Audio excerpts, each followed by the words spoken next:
In this tutorial, we're going to be designing your Mandrake. I'm going to give you some tips and hints on how you can start to do this. We're going to start with an observational study, and then we're going to look at applying the skills you learn in tone and render to then add detail to your design for your Mandrake.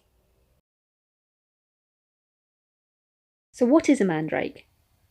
A mandrake is a Mediterranean plant of the nightshade family. The root is believed to have a human form. Historically, it's been used for herbal medicines and in magic. Because of this, it's often depicted in films or stories as having actual facial features and sometimes even shrieking when it's pulled from the ground. So it's a great starting point for us and our film prop making skills. When we look at the actual root of the plant, you can see that it looks quite similar to other root vegetables that you might be more familiar with, such as parsnips or carrots. So this is a great starting point for us and our observational studies. Before you design your mandrake character, it's a really good idea to do some observational studies of similar matters. This is why one of your tasks asks you to complete some observational drawing of a root vegetable such as carrots or parsnips. Remember to apply everything you've learned about adding tone and rendering to make a more realistic observational drawing.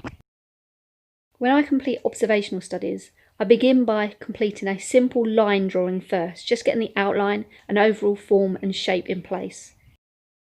Once I've added those details, I then start to add the tone. So I'll use my preferred cross-hatching technique to shade in the darker areas and build up the different levels and variation of tone, remembering to keep looking back at what it is I'm drawing. The key is to look at what you're drawing rather than your page more often. The key is 80-20.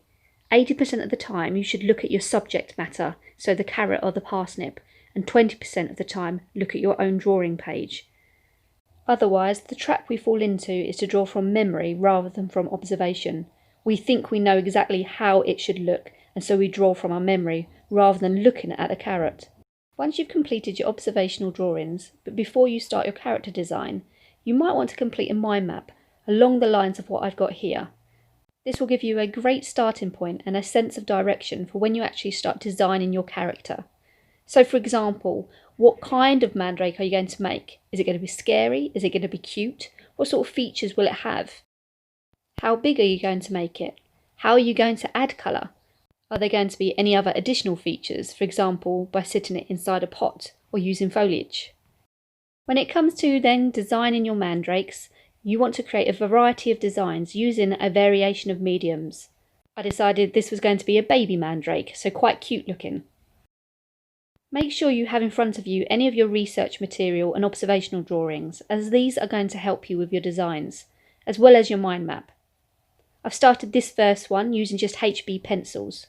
It's good practice to start annotating your designs early on, so explain your thought process, like I have done here.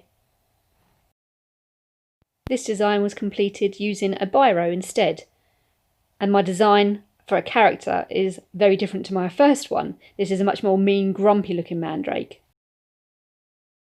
For my third design, I've used my favourite watercolour pencils, and then I've added some fine details at the end with a fine liner.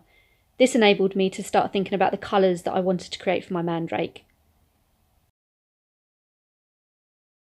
Try to create variation in your design ideas. There's no point really in creating 3 designs that all look very similar, so try to contrast how they will look. Try to explore using different mediums, because the more you practice with different tools, the better you're going to get at it. And remember, have fun with this. If you're not feeling creative, put it down and come back to it another time.